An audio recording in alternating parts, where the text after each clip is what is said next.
নমস্কার বন্ধুরা, আশা করতেছি সবাই ভালো আছেন। আজকে সহজ রেসিপিতে খাসির মাংস রান্না করে দেখাবো। খাসির মাংস অনেকভাবেই রান্না করা যায়, তবে আজ আমি সহজ কিছু মশলা দিয়ে কিভাবে পারফেক্ট স্বাদে খাসির মাংস রান্না করবেন সেই সিক্রেটটাই আপনাদের সাথে শেয়ার করব। আবার রান্নার পর অনেকে খাসির মাংস এক ধরনের বাজে গন্ধ পান।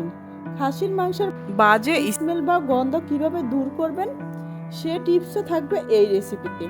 আশা করি নতুন পুরাতন সবাই এখন পারফেক্টভাবে খাসির মাংস রান্না করতে পারবেন। বিশেষ করে নতুনদের জন্য অনেক হেল্পফুল হবে রেসিপিটি। তাহলে কথা না বাড়িয়ে মূল রেসিপিতে যাওয়া যাক। এখানে আমি 700 গ্রামের মতো খাসির মাংস নিয়ে নিয়েছি। মাংসটার মধ্যে কিন্তু অনেকটা চর্বি আছে, আমি চর্বিটাকে আলাদা করে নিয়েছি। ছোটও না আবার বড়ও না, এখানে আমি হাড় চর্বি সহ মাংস নিয়েছি।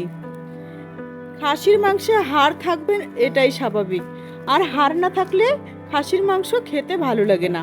তাই মাংসগুলো ভালোভাবে ধুয়ে পরিষ্কার করে জল ঝরিয়ে নিয়েছি। এখানে মাংসে কিছু মশলা দিয়ে দিব। প্রথমেই দিয়ে দিব দুটো গোটা রসুন, পেঁয়াজ কুচি। এখানে আমি প্রায় হাফ কাপের মতো পেঁয়াজ কুচি দিয়ে দিয়েছি। আজকে সাধারণ কিছু মশলা দিয়ে পারফেক্ট খাসির মাংস রান্না করব। কোনো বিশেষ মশলা ছাড়াই এটা রান্না করে দেখাবো। এখন দিয়ে দিব আদা। এখানে আমি প্রায় 1.5 চামচের মতো আদা দিয়ে দিয়েছি। এবারে দিচ্ছি 1 টেবিল চামচ রসুন বাটা। খাসির মাংস রান্নায় আদাটা একটু বেশিই লাগে। দিয়ে দিচ্ছি হলুদ গুঁড়ো, মরিচ গুঁড়ো। এখানে আমি 1 চামচ হলুদ গুঁড়ো, 2 চামচ মরিচ গুঁড়ো, গরম মশলা গুঁড়ো 1 চামচ, জিরে গুঁড়ো 1 চামচ, রান্নার তেল দিয়ে দিব 3 চামচ। দিয়ে মাংসটাকে আপনারা চাইলে এখানে সরষের তেলও দিতে পারবেন।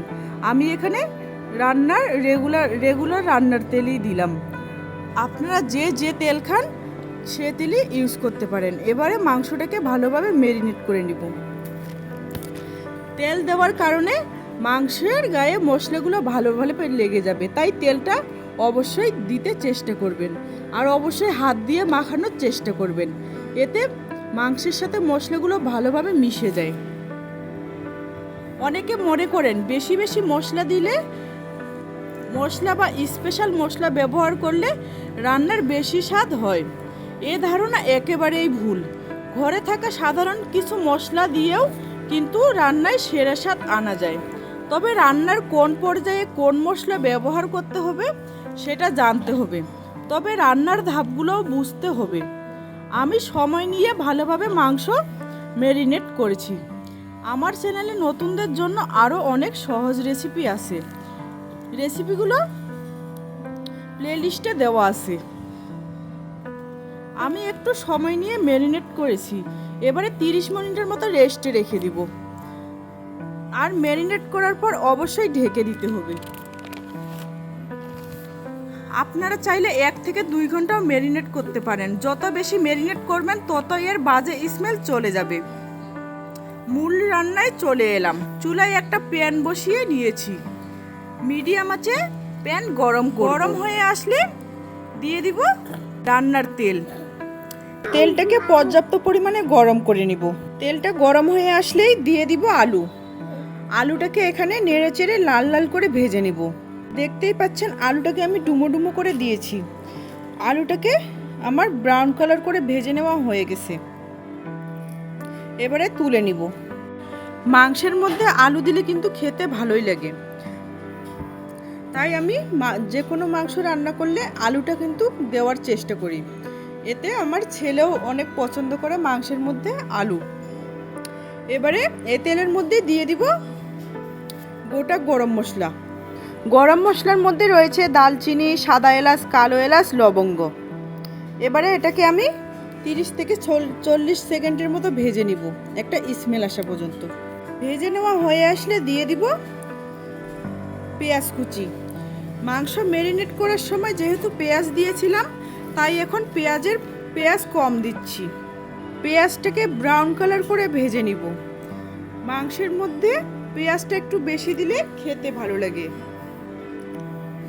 এর মাংসের গ্রেভিটা অনেক ভালো আসে, তাই পেঁয়াজ একটু বেশি দেওয়ার চেষ্টা করবেন। পেঁয়াজটাকে ভাজতে ভাজতে দেখেন কিন্তু কালারটা অনেকটাই চেঞ্জ হয়ে এসেছে। এভাবেই ভাজতে থাকবো। কিছুক্ষণ ভাজার পর যখন দেখবো যে পেঁয়াজগুলো ব্রাউন কালার হয়ে এসেছে, তখন দিয়ে দিব ম্যারিনেট করা মাংস। মাংসটাকে তেলের সাথে ভালোভাবে মিশিয়ে নিব। এবারে দিয়ে দিব একটু তেজপাতা মাঝখান থেকে ছিঁড়ে দিব, আর দিয়ে দিব স্বাদ মতো লবণ। আপনারা খেয়াল করেছেন আজকে আমি বিশেষ কোনো মশলা ব্যবহার করিনি। আমাদের রান্নাঘরে যেসব মশলা সবসময় থাকে সেই মশলা ব্যবহার করছি। সাধারণ মশলা ব্যবহার করছি, স্বাদ কম হবে এমনটা না, স্বাদ পারফেক্ট হবে। আমি মাংস ভালোভাবে নেড়ে দিচ্ছি। মাংসটাকে নেড়ে চেড়ে ভালোভাবে মশলার সাথে মিশিয়ে নিব আর কিছুক্ষণ ভেজে নিব। এবারে ঢেকে দিয়ে 10 মিনিট রান্না করে নিব। ফিরে আসলাম 10 মিনিট পর। মাংস থেকে কতটা জল বেরিয়েছে। এবারে এই জলের মধ্যে আমি মাংসটাকে কষিয়ে নিব। মাংস কষানোর প্রক্রিয়াটা ভালোভাবে করতে হবে। মাংস যত বেশি কষিয়ে নেবেন ততই এর বাজে স্মেল চলে যাবে। আমার কষিয়ে নেওয়া হয়ে গেছে, এবারে ঢেকে দিব 10 মিনিটের জন্য। 10 মিনিট পর ফিরে আসলাম। মাংসের জল কিন্তু অনেকটাই কমিয়ে এসেছে। ভালোভাবে নেড়ে দিব। আর এ পর্যায়ে কিন্তু চুলার আঁচটা মিডিয়ামে থেকে লয়ে রাখতে হবে। খেয়াল রাখতে হবে প্যানে যেন মাংস লেগে না যায়, তাই কিছুক্ষণ পর পর নেড়ে দিতে হবে। আপনারা আমার এই প্রসেসটি ফলো করে রান্না করে দেখতে পারেন। খাসির মাংস খেতে অসাধারণ হয় ঘরের কিছু সাধারণ মশলা দিয়ে। এখন এইভাবেই আমি কিছুক্ষণ কষিয়ে নিব। মাংস থেকে কিন্তু জলটা শুকিয়ে এসেছে, দেখতেই পাচ্ছেন। এ পর্যায়ে কিন্তু অ্যাড করে দিব জল। আর অবশ্যই চেষ্টা করবেন গরম জল দিতে। আপনারা যদি কাঁচা জল এখানে ইউজ করেন মাংস কিন্তু ভালো মতো সিদ্ধ হবে না, তাই গরম জলটা দেওয়ার চেষ্টা করবেন। গরম জল দিলে মাংসে তাড়াতাড়ি সেদ্ধ হয়ে যায় আর ঝোলটাও ভালো মতো ফুটিয়ে ওঠে। ভালোভাবে নেড়ে চেড়ে ঢেকে দিব। প্রায় এভাবেই 20 মিনিট রান্না করে নিব। এর মধ্যে 5 মিনিট পর আমি আবারও ফিরে আসলাম। দিয়ে দিব ভেজে রাখা আলু।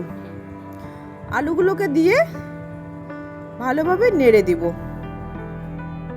যেন আলুগুলো ভালো মতো সিদ্ধ হয়। আবারও ঢেকে দিয়ে আমি 15 মিনিটের মতো রান্না করে নিব। 15 মিনিট পর ফিরে আসলাম। এর মধ্যে কিন্তু আমি কয়েকবার নেড়ে দিয়েছি, আবারও ভালোভাবে নেড়ে দিচ্ছি। আর মাংস প্রায় সিদ্ধ হয়েছে, তাই আমি আর জল অ্যাড করব না।